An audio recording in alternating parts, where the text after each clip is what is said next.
In the harsh and unforgiving frontier of the early 19th century, American West survival was a relentless struggle, not only against nature, but also amid the complexities of human relationships. For Jedediah Smith and his band of mountain men, the Mojave Desert in 1827 became the site of a tragic encounter with the Mojave people, an event that left an indelible mark on the history of exploration and the indigenous peoples of North America. This is the story of the Mojave Massacre, an episode that intertwines the themes of ambition, cultural collision, and human endurance. It reveals how mutual mistrust and a clash of worlds led to bloodshed and survival against impossible odds. In exploring this tale, we uncover the layers of history, the personalities involved, and the profound implications of such events in shaping the American West.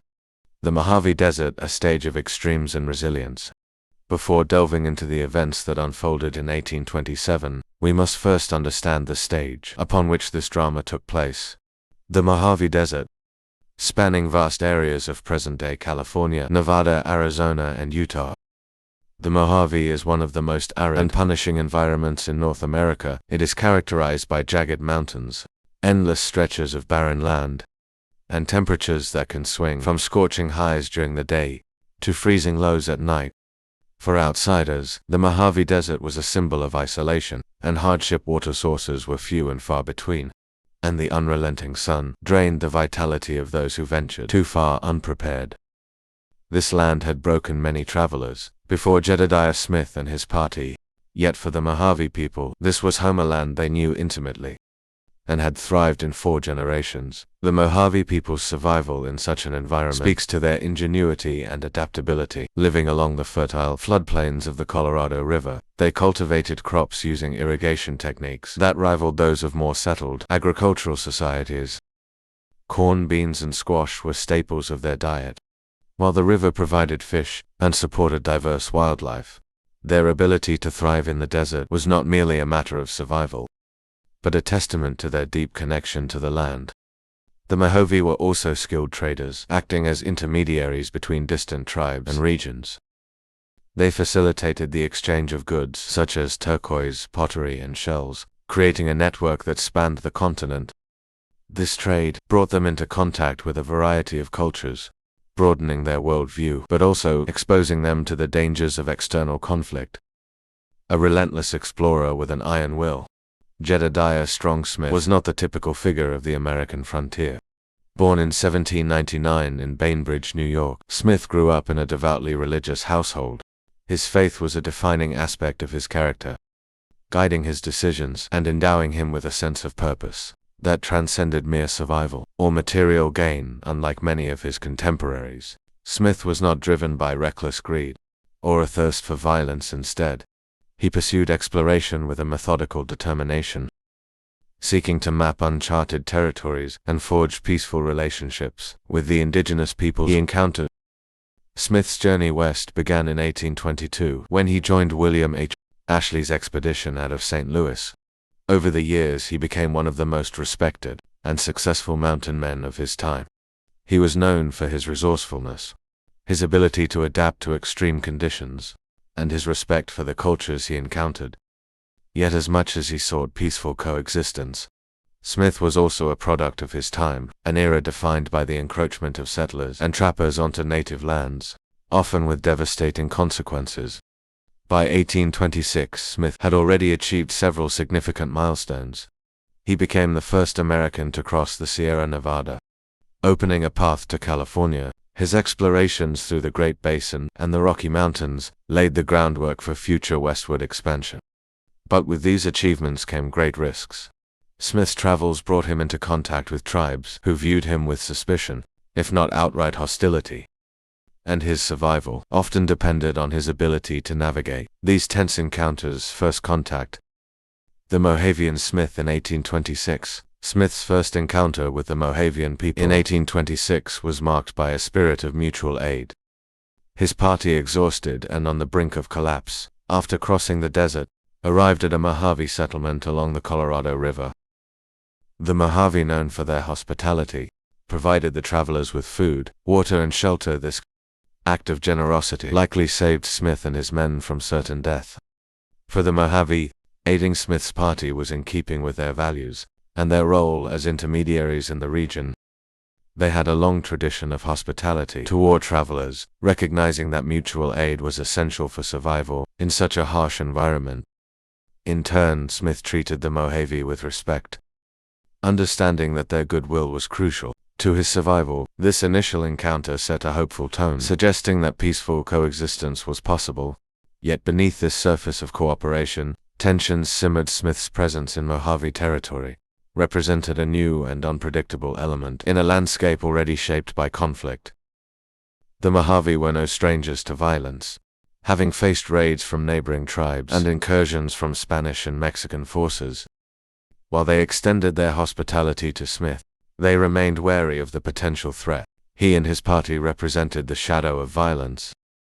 The year between the fragile peace, established during Smith's first visit to the Mojave, was shattered by events that unfolded in his absence.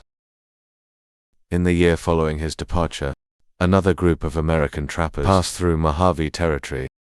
Unlike Smith, these men showed little regard for the indigenous people they encountered. They committed acts of brutality, killing several Mojave men and desecrating their bodies by hanging them from trees.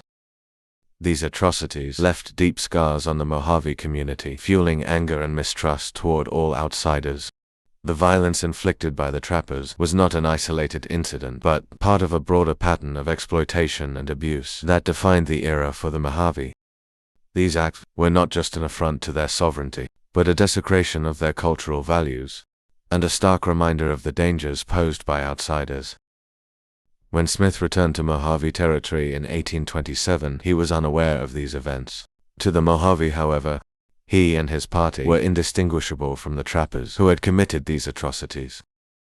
The goodwill that had characterized their first encounter was now overshadowed by a desire for justice and retribution. The Mojave Massacre, a tragic betrayal.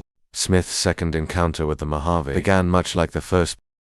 His party, weakened by their journey through the desert, sought aid from the Mojave along the Colorado River.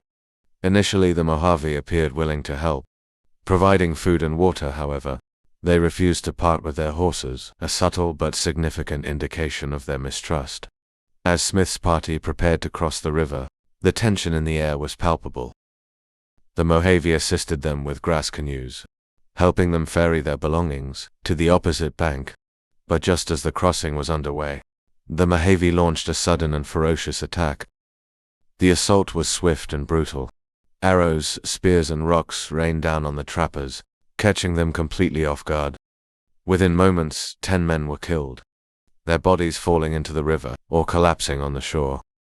The survivors, including Smith, managed to reach the far bank, but they were left with few weapons and no supplies. The attack was not merely an act of violence, but a statement of resistance. For the Mojave, it was a way of reclaiming their agency in the face of external threat. Yet for Smith and his men, it was a devastating betrayal that underscored the precariousness of life on the frontier. Survival in the desert, a testament to human endurance. The survivors of the Mojave attack faced an almost impossible task. Escaping the desert, with no supplies and limited weaponry, the Mojave Desert, already a formidable challenge, now seemed even more hostile. As they navigated its treacherous terrain, Smith and his men displayed remarkable resilience and resourcefulness. They managed to evade further attacks and eventually reached the San Fernando Valley, where they found refuge with a local rancher. Here they began the slow process of recovery, both physically and emotionally. For Smith, the massacre was a grim reminder of the dangers that accompanied his ambitions. Legacy lessons from the Mojave Massacre. The Mojave Massacre was a turning point in the history of the American West. It highlighted the devastating consequences of cultural misunderstandings and the cycles of violence that often arose from them.